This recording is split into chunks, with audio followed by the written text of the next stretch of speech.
One of the most foundational concepts within Judaism that emerges from that which Avram taught, and we discussed many, many times over, V'hika Sham B'Shem Hashvaya Kel Olam, that Avram called over there Havaya Kel Olam, and as we discussed, one of the explanation to mean that God is one with the world.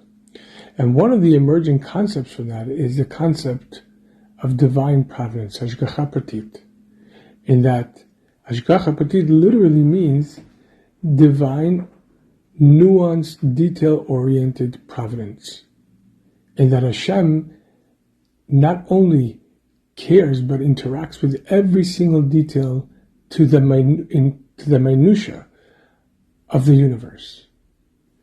This is a fascinating concept and a very foundational concept, in that it creates a whole different level of bond between creation and creator. And the perception in itself, when internalized, allows us to view the world from a very healthy perspective. That is, that everything is godliness. And Hashem could be found within every single detail and every single experience.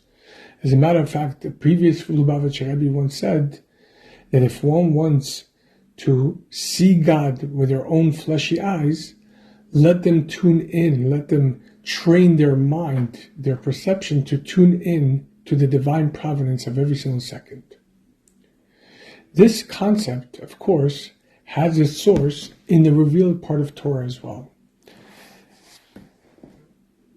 The first place we learn it is from the Chumash, from 2 weeks ago's portion, Parshas Vayishlach, as we're going to be examining soon.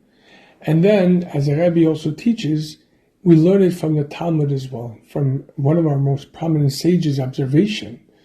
And when he was looking over the water, and he noticed something, and he explained that what he saw was what was implied in a certain verses Tehillim, as we're going to be looking into. So let's delve into the source in the Chumash, Parshas Vayishlach. One of the most dramatic points of Parshas Vayishlach was the reuniting of Yaakov and Esav after more than 30 years apart.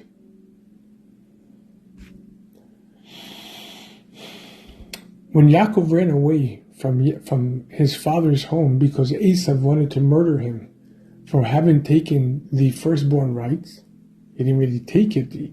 Esav, being the impulsive one, volunteered it. But nevertheless, just like impulsivity does, once the impulsivity floats away, the realization remains of what did I do? Now, Esav was impulsive. He gave away his firstborn right. There are many reasons why he did this, but nevertheless, afterwards, he blamed Yaakov for stealing his firstborn right. As a result of this, Yaakov's mother sent Yaakov to Lavan's house, to her brother's house, to find a shidduch. On the way to Lavan's house, he stopped and learned in the yeshiva of Ever for 14 years. Afterwards, he traveled to Lavan's house and sojourned there for 20 years. But Parshas Vayishlach picks up when Yaakov was coming back to Eretz Canaan from Lavan's house. He is now flanked by a very large family. After all, he came to Lavan's house alone, in destitute, as Esav's son, Eliphaz, was sent by Esav to murder Yaakov. And Yaakov managed to convince Esav's son that instead of murdering him, he could just rob him clean, take everything that he owns, everything that he was carrying with him. After all, he was carrying provisions, and of course he was carrying money and jewelry in order to give as a dowry. But Yaakov convinced Eliphaz, Esav's son, to rob him, and that would render him dead. As the sages explain, someone who is in severe destitute, financial destitute, someone who is impoverished, essentially, is considered to be dead because they have no influence over the world. And there's a lot to be said about that. Nevertheless, Yaakov ends up by Laban's house empty-handed. That's what he says when he first met Rachel. He kissed her and he cried. One of the explanations of why he cried was that he thought to himself, look at the comparison, the stark contrast between me and my father. My father's shidduch, my mother, when Eliezer, Avraham's servant, went to find a shidduch for my father, he came bearing all the gifts that Avram sent, jewelry and money and so on and so forth. And I, on the other hand, came bearing nothing. When Yaakov came into Laban's house, it was definitely a humble beginning. But nevertheless, in his sojourn by Laban, he became exceptionally and exceedingly wealthy and very powerful and very influential. So now that he departed Laban's house, he was flanked by his entire family, his two wives and their maidservants, as well as his sons and his daughters, etc., etc. Parshat V'Yishlach describes the reuniting of Yaakov and Esav. But Parshat V'Yishlach begins, Vayishlach Yaakov sent messengers to Esav to see what's happening. The messengers, according to many opinions, these are angels. He sends angels to see what's happening with Esav, because he heard that Esav was coming at him, so he wanted to know, what was his attitude? Is it my brother or is it Esav? When the agents came back to Yaakov, they told him that Esav was coming at him with 400 hired mercenaries who were armed to the teeth. Yaakov had to immediately strategize. He brought his family across the Yavok River, and he remained alone. When he remained alone, the verse says, Vayivater Yaakov levado, Yaakov remained alone, Vayavek ish imo adalot shachar, and a person wrestled with him throughout the night until dawn. And when his opponent saw that he could not prevail over Yaakov, he struck him by his hip socket on his and damaged his sciatic nerve. Then the dawn started occurring, and the one who, the opponent with the struggle with Yaakov, asked him to let him go, and a whole entire back and forth came out of it. But the pasuk says that Yaakov continued towards Penuel limping, so the struggle left him limping. Who was this opponent? At this point of the Torah, we didn't know. But later on, the Torah does tell us that this was Esav's angel. That throughout that entire night, while Yaakov remained by himself, before the historic reunification of the brothers, Esav's angel came and attacked Yaakov. And they wrestled throughout the entire night. And as a result of being hit by his hip socket, left him limping. Over here, in part of this narrative, the Torah does something very unique. It jumps just about 250 years into the future to when we receive the Torah, as this the struggle between Yaakov and Esav's angel occurred in the year approximately 2206. We're now in the year 5784.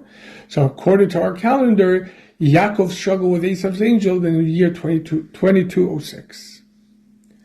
But the Torah now jumps just about 200 and almost 50 years to the future, when we receive the Torah in 2048,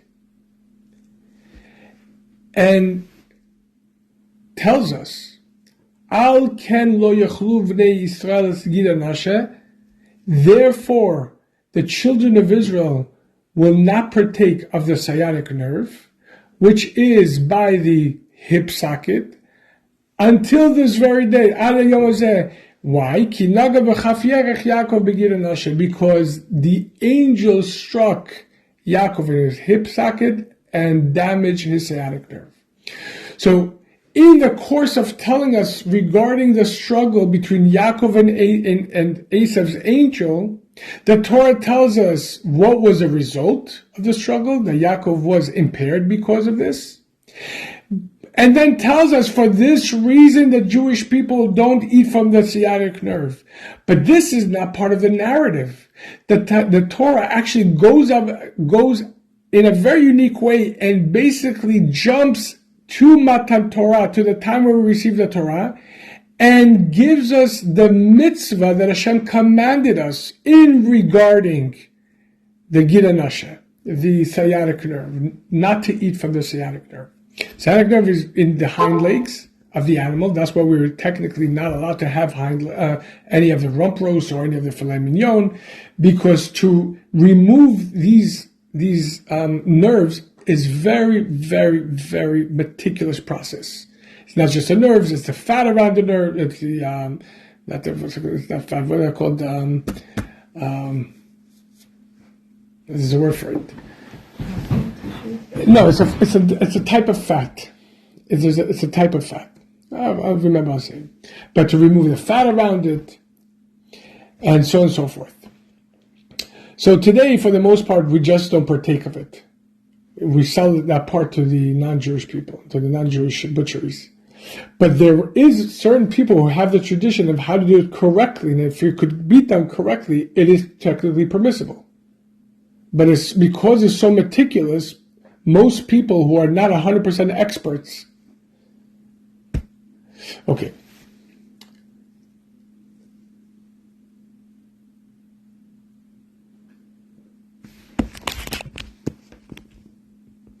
So if we go back to the verse, that therefore the Jewish people will not partake from the sciatic nerve, which is by the hip socket, until this very day. In other words, this is a constant mitzvah.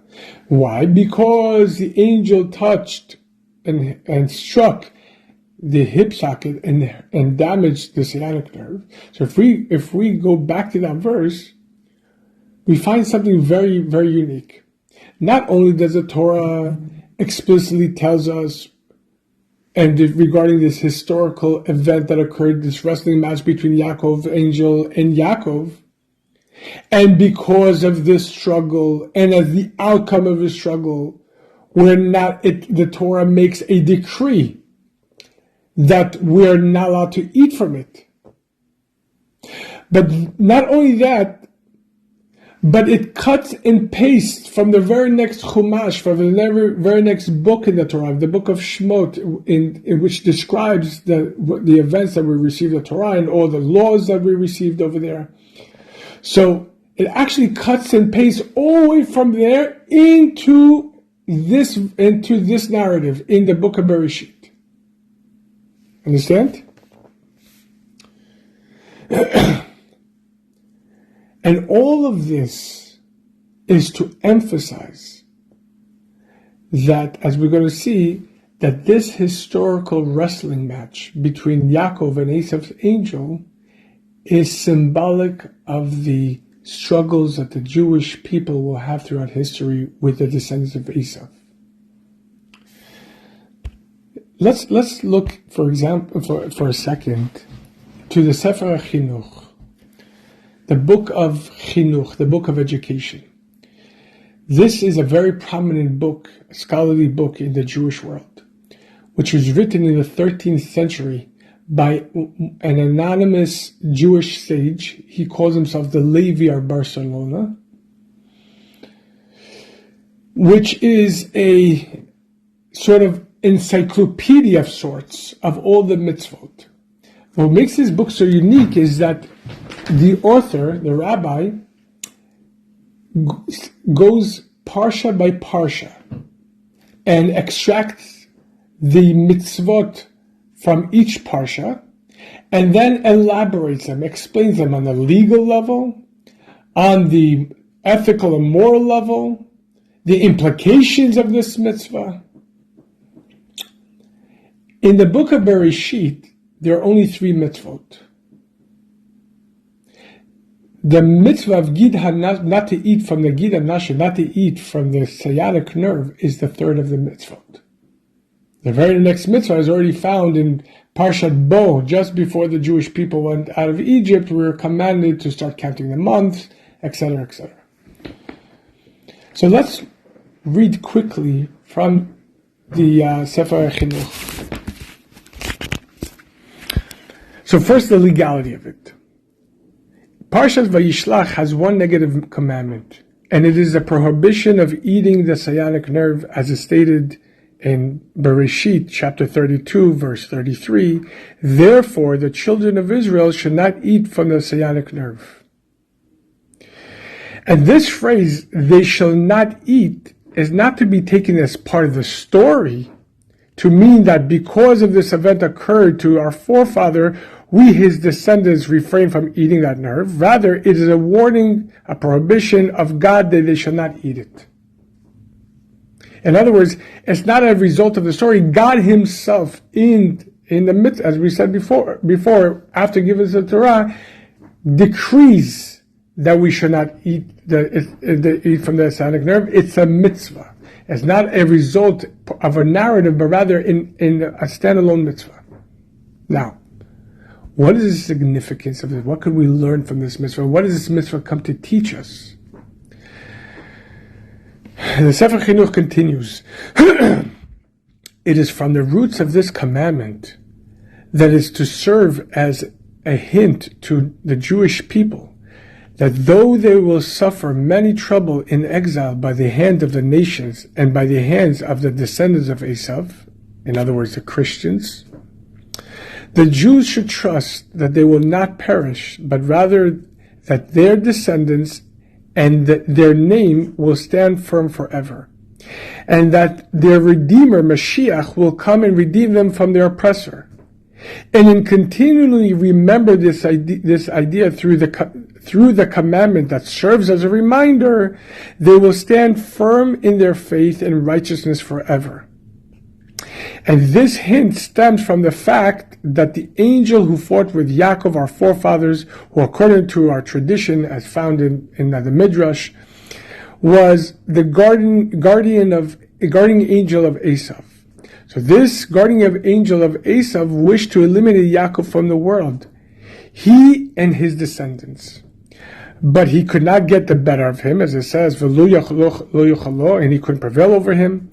But nevertheless, managed to anguish Yaakov by injuring his thigh. Likewise, Esav's seed anguishes the seed of Yaakov. But at the end, Yaakov will be saved from them. As we find in Bereshit chapter 32, verse 32, with respect to our forefather, Yaakov, that the sun shone to heal him, and he was saved from pain. So will the Son of Mashiach shine, and he will heal us from our pain and redeem us speedily in our days. Amen. So the Sefer Chinuch explains that this struggle between Esav's angel and Yaakov wasn't a side point when Yaakov was left to be alone on the other side of the Yavok River. It wasn't a side point in Yaakov's journey in life, but it was a foundational, seminal occurrence that would shift all of time from that point on. Inasmuch as Esav's angel fought with Yaakov in order to stop Yaakov, well, we know and we spoke about before that Maise Avot Siman Labanim, our sages say that which occurs to the forefathers, Avram, Yitzchak, and Yaakov, that's described in the Torah, that's a sign for what's to come for all of Am Yisrael throughout history. In other words, all the narratives that we read about Avram and his tests and Yitzchak and with the wells and his children and Yaakov and his journeys and his ups and downs, well, yeah, that occurred to Avram, Yitzchak, and Yaakov. But we, as their descendants, have been unpacking all that which occurred to them in their lifetimes. We've been unpacking and living and experiencing throughout all of our history.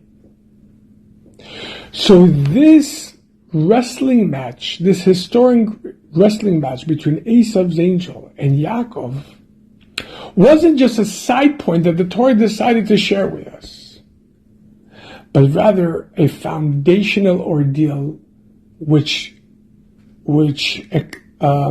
is symbolic and expresses that which we're going to have occur throughout our history, namely, as a chinuch just told us, that we, as a Jewish people, will suffer in the hands of Esav's descendants, the Christians, the Germans, the other nations, all the other nations. And they each will try to uproot us. But just like Esav's angels, as the Torah describes, realize he cannot prevail over Yaakov, so too we should be confident that no matter how much anguish, how much pain, how much suffering we will endure at the hands of Esav's descendants, nevertheless we will come out triumphant. As it says that the sun rose up for Yaakov, and that stopped the wrestling match. This is also symbolic that eventually our sun will rise. Mashiach will come and redeem us. But then what happened at that point? Esav's angels struck Yaakov and caused him to limp. So too, our struggle with Esav's descendants will impede us, will have a mark on us. It will unfortunately anguish us, and will cause a limp of some sorts, as we've seen, unfortunately. But nevertheless, we should remain confident that Am Yisrael Chai. As a matter of fact, from here we learn Am Yisrael Chai. What's Am Yisrael? The nation of Israel. Why do we call Am Yisrael? Because we are descendants of Israel, of Yaakov. Right? Yaakov's name, henceforth, a little bit after this episode, Yaakov's name was changed from Yaakov to Israel. Hashem told Yaakov, your name will now be known as Israel. Am Israel, the nation of Israel. Well,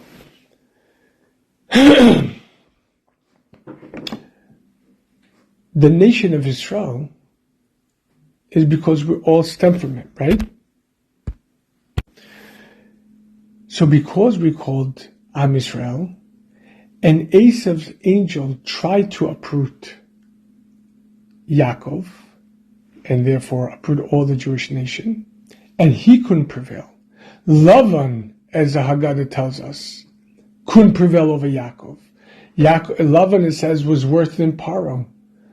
Lavan, with his devious mannerisms, wanted to uproot all of the Jewish nation as well. And yet, Yaakov was able to prevail over them, but over here with an angel. His name was changed to Israel because he struggled with ministers. Which minister is this minister, the angel, and succeeded.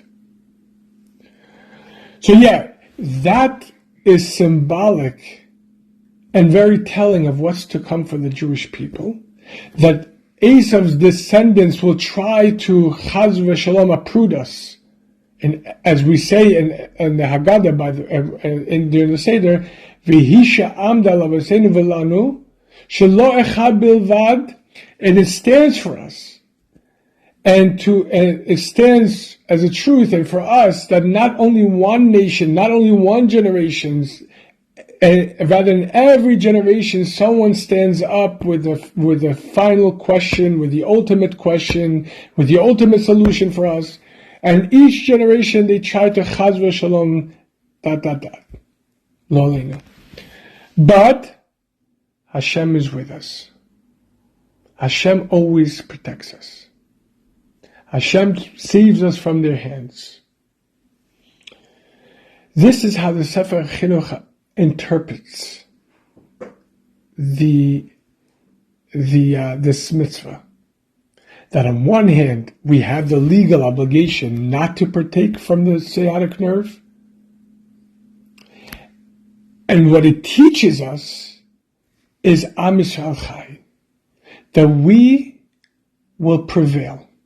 That no matter how many enemies try to stand up against us, we will always prevail. Yes, maybe with a limp, but we will certainly prevail.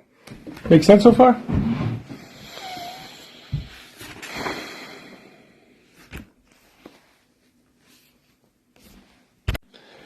In other words, the prohibition of partaking from the Gida Nasha, from the sciatic nerve, is a remembrance, a constant remembrance in observing this mitzvah. By not eating from the sciatic nerve, we are constantly remembering that Hashem never ceases His providence over the Jewish people. That He always is with us, He always watches us, He's always overseeing us, He's always protecting us. And even though many will stand against us, time after time, Hashem will always save us from their hands. And even in our time, of course, this remembrance of the special supervision that Hashem affords us is what has been and is even now protecting us.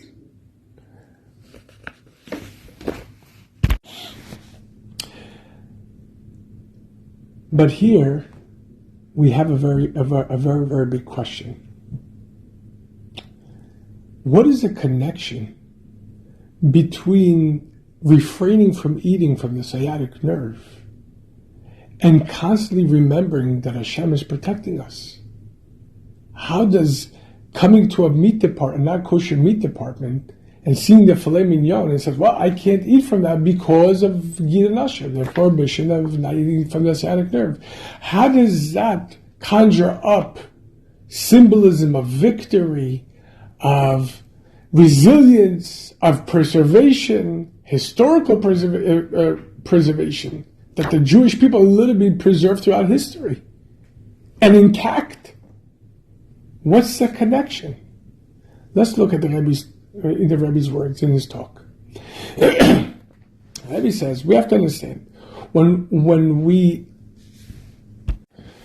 want to mark a certain historical significance with a ritual, in other words, to make a remembrance ritual, something that will make us remember of the event, there has to be a direct correlation between the ritual and the event that we're commemorating, that we're remembering.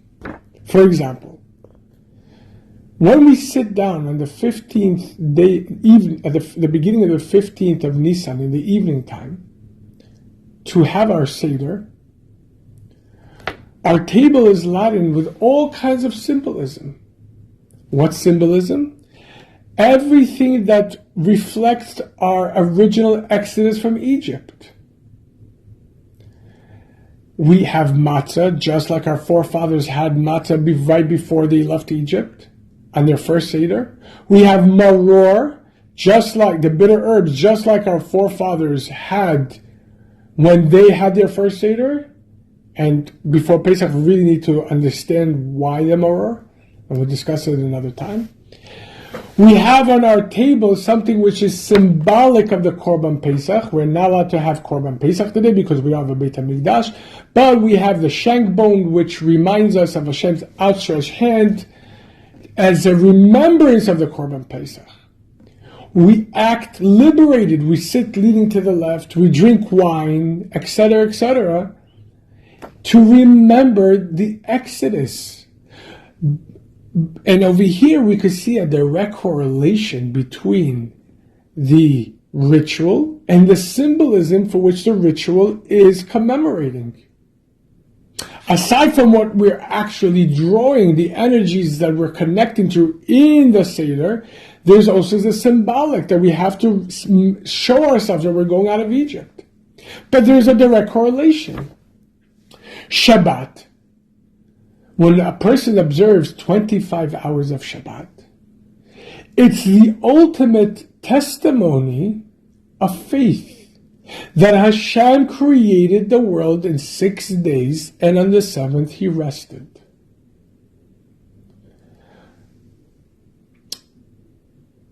Parenthetically, and it's very important to insert here, there are many people ask, you say you're allowed to work on Shabbat, but you're allowed to walk for miles on, but you can't switch on a light switch?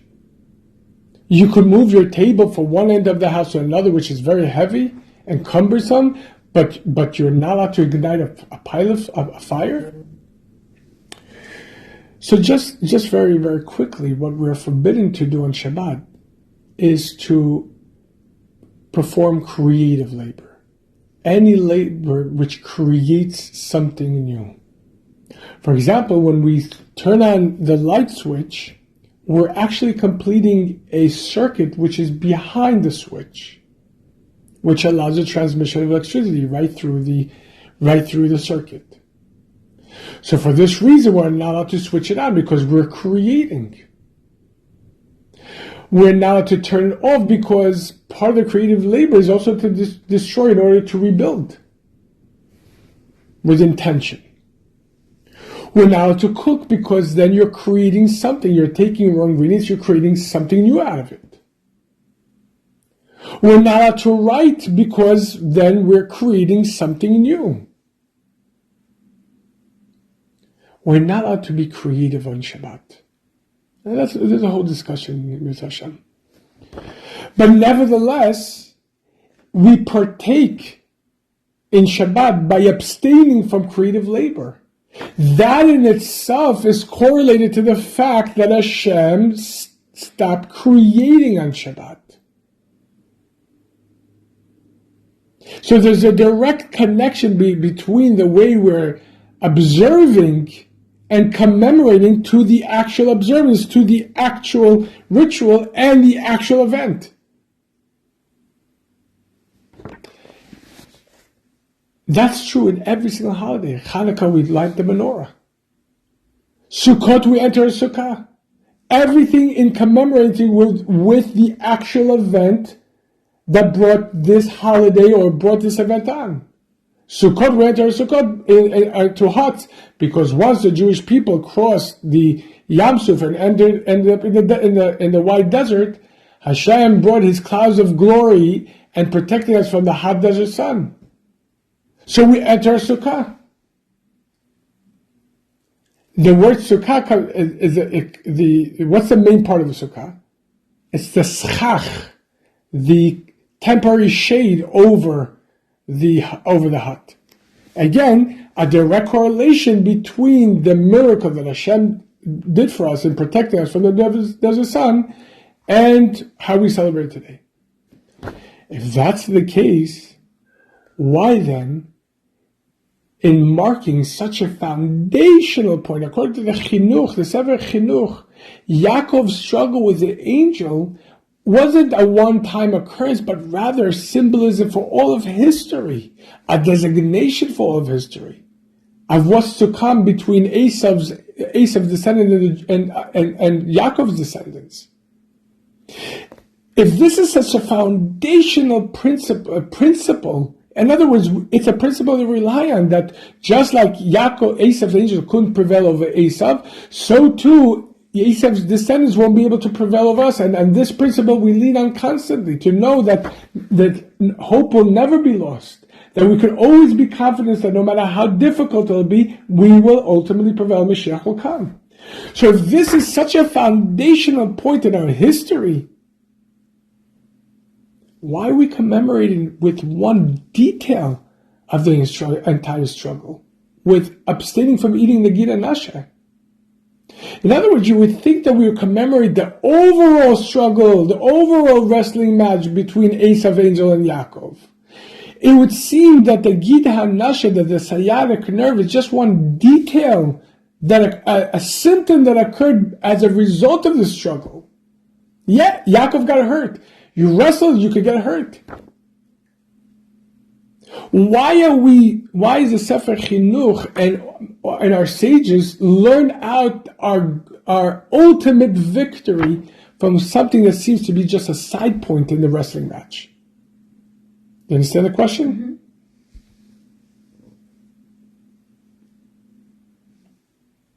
Mm-hmm.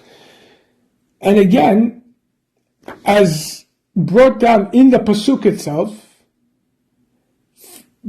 therefore the Jewish people, Bnei Israel, would abstain from eating the Gida Nasha because, why? Because Esav's angel struck Yaakov's hip socket and damaged his sciatic nerve.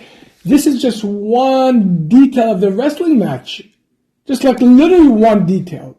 It's a detail within a detail.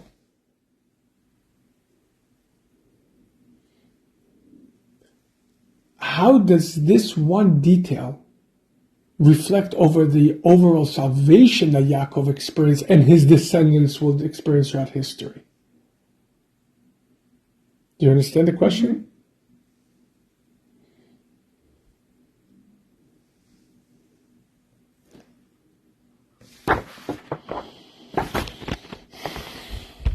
In other words, if someone who is uninitiated will hear this for the first time, that the reason why we don't eat from the Gida Nasha is because Yaakov was struck in his hip socket and his sciatic nerve was damaged by Esav's angel, and because of this we ought to be confident, etc. The person will ask, wait a second, that seems to be such a secondary or tertiary point of this entire struggle. So what? If Esav's angel could have just as much touched Yaakov in his nose and his eye and his stomach and his liver. It seems that this is such an insignificant detail in the overall picture of the wrestling match. Why this detail? Would it be more right, the Rebbe says, to commemorate this historic precedence, this principle, with something much more broader that really pertains to the entire wrestling match? Some sort of symbolism that will capture this grand wrestling match between our forefather and Esav's angel and will show our victory. In order to really understand this, we must begin to delve into this foundational principle of Hasgacha Pratit, divine-oriented supervision. The non-Jewish philosophers throughout history, even those who had faith in God, posited that being that God, the creator of the universe, is ultimately infinite and exponentially lofty from creation, it would be beneath his dignity, as it were. Not as it were, that's what they say. It would be beneath God's dignity to involve himself in the minutiae of this world, of the universe. According to many of their philosophers, God created the world and he left it. And that's why the world looks the way it does. God created a beautiful world, but mankind has destroyed it. This is how all the green movements and the climate change, that there's no God in this world. That only we and us alone control the fate of this world. Now we can understand how logically this could make sense. If God is infinite, why would an infinite God involve himself, busy himself, care about a speck of a speck of a speck of a speck of the speck of the universe. Oh, we're talking about this in cosmology. When you look at the universe as a whole, from a satellite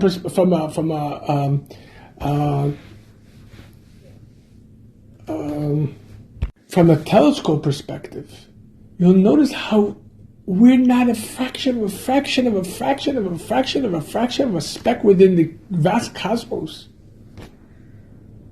And yeah, that vast cosmos is also created by God. But then, according to the philosophers, the non-Jewish ones, why would an infinite, essentially lofty being want to be involved in some speck of a speck of a speck? It's beneath his dignity. And that makes sense. But that again leads to what we see today. That if God doesn't rule the world, then who does? Then it must be us. And that's why people worship science, worship the mask, climate change. In other words, their God. It's their God. Because God cannot be involved in this world. They're not saying that there's no God. They're saying there is a God, most of them. But the preservation of the world is on us.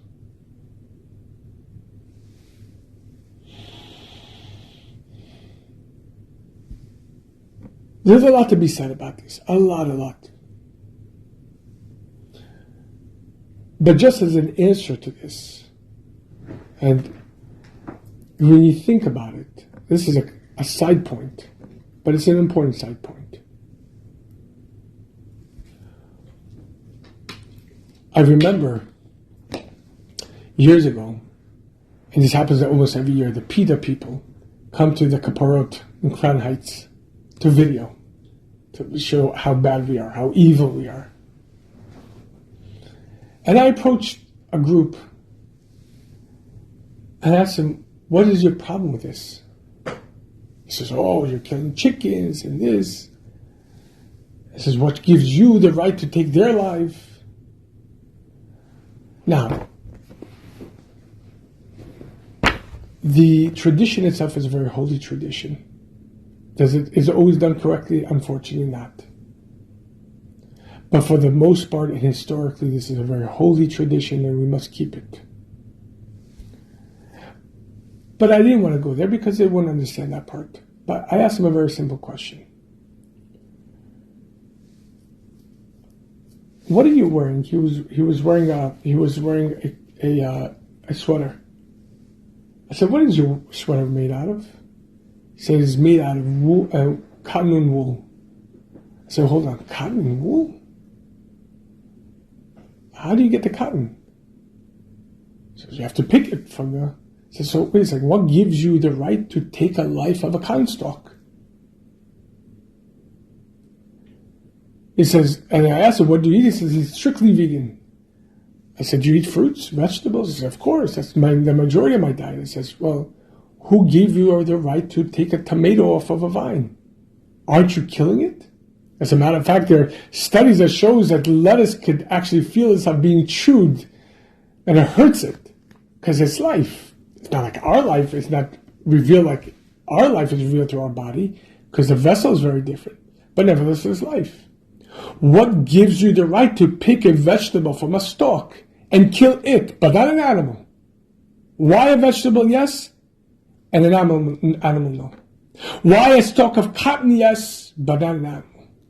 Not a fish.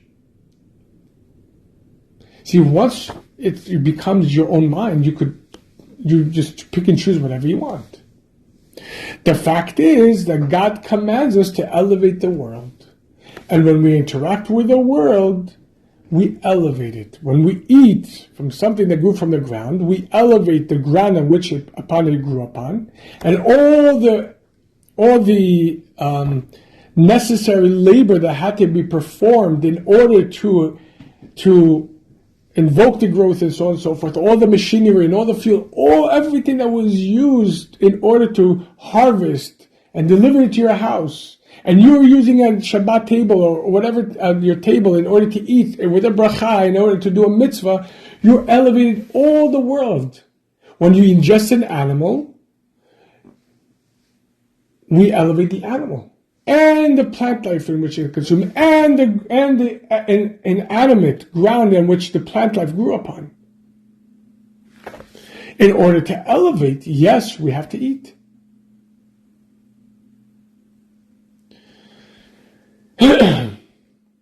But when you don't have God, all you have is your mind. And your mind could play tricks on you. There's a lot to be said about it. But this stems from the philosophy that God created the world but had abandoned it because he cannot be bothered with such minutia.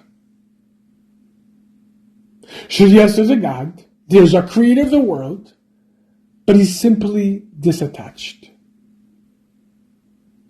Now, if you want to find God, you have to climb out of this world. You have to go to heaven. Now, over here, it becomes tricky. Because now, every religion wants to fill in what exactly does that mean. How do I get there? And again, as we spoke about before, most religions are based on one aspect or another of the ego. I want to go to heaven. I don't want to go to hell. So I start filling in the blank. What does that mean?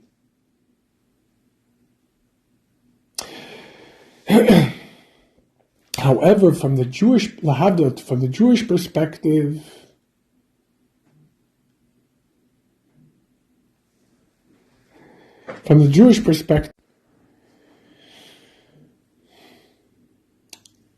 Yesh Balabayt Birazu.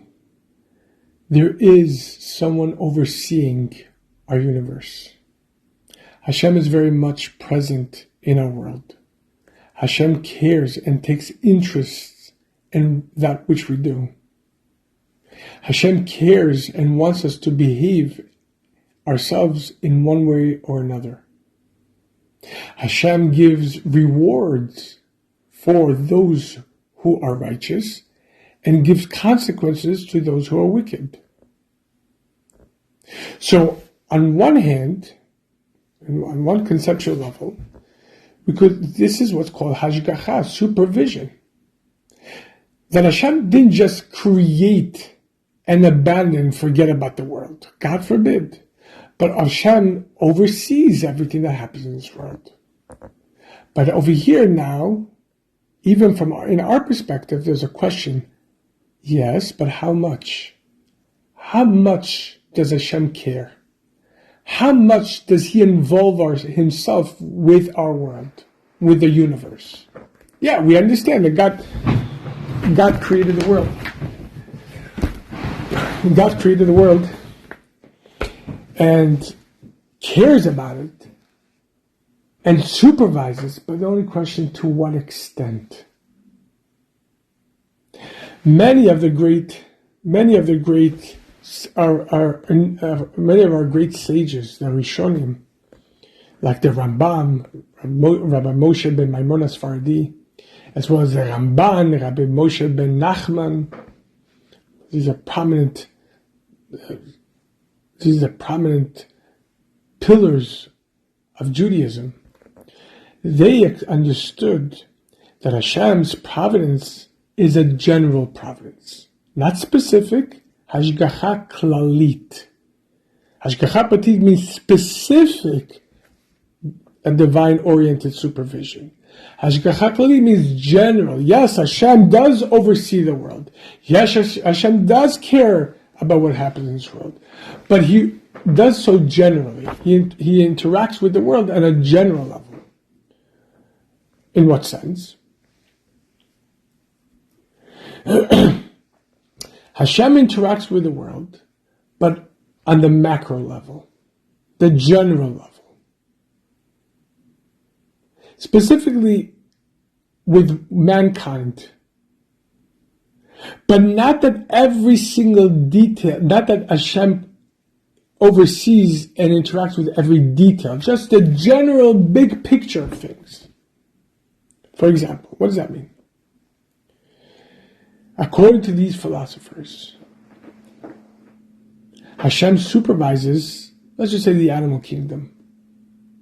But again, on a general level. For example, if Hashem wants a certain species of snakes in the Amazon forest not to become extinct,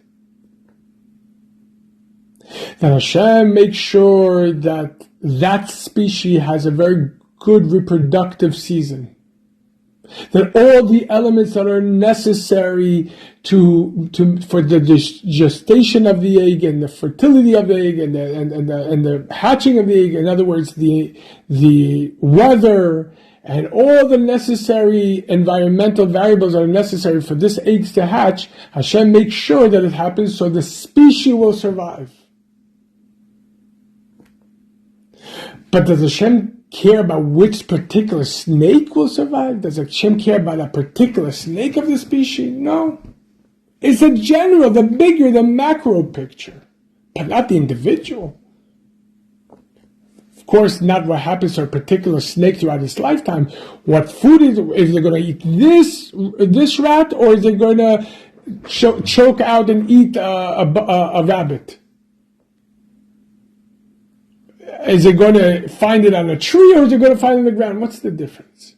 According to this level of interpretation, Hashem cares about the big picture when it comes to the animal kingdom. Again, Hasgacha Pratit, general providence. Now, regarding the human species, well, now over here there's much more directness, there's much more involvement on an individual level. For example, we do know that Hashem cares about what each individual does. How do we know? Because of his reward and the opposite for each individual, based on each individual's life, their choices, their behaviors. So on that level, we can say that Hashem definitely cares about the individual. But on the overall level, that's concerning with their choices, their particular choices and behaviors.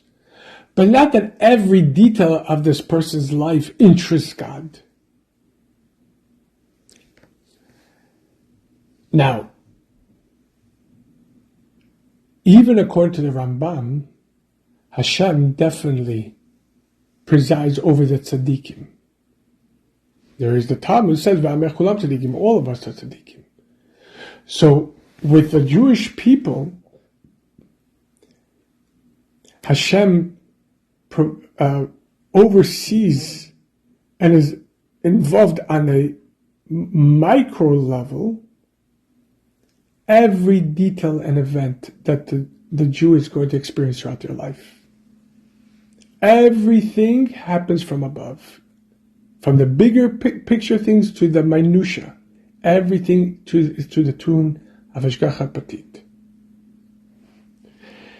Now this was the overall perception until just about 300 years ago when the Baal Shem Tov taught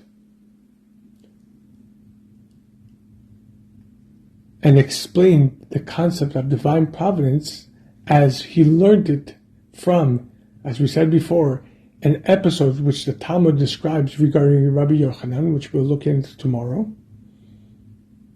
But we're going to see that from the Baal Shem Tov's perspective, and this is the accepted view,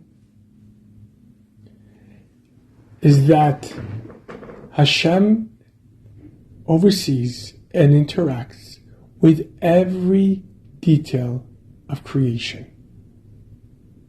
from the macro to the micro, from the largest of large to the speck. Everything is led by Hashem's divine providence. We're going to have to understand what this means. Why does Hashem do it? Why would Hashem need this? Why would He care about the details? From the Rambam's perspective, and the Ramban's perspective and the like, makes sense to us. There's a hierarchy of importance, of priorities. The more priority, the more you care and involve yourself with it.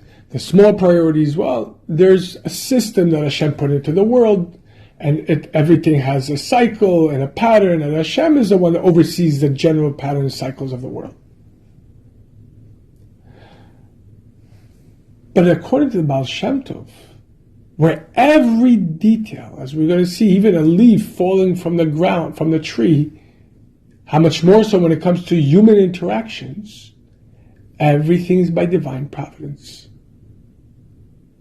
Now we're going to see that this perspective not only is foundational to our connection to HaKadosh Baruch Hu, to Hashem, but it has a very deep, resonating psychological impact on our day-to-day.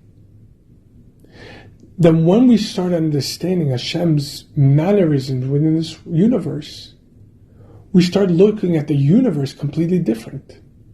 We start looking at events, glorious and the opposite type of events, completely different. It brings upon us a level of tranquility that we can't even imagine. It allows us to be very productive in very difficult times. And we'll expose this to Mr. Hashem tomorrow.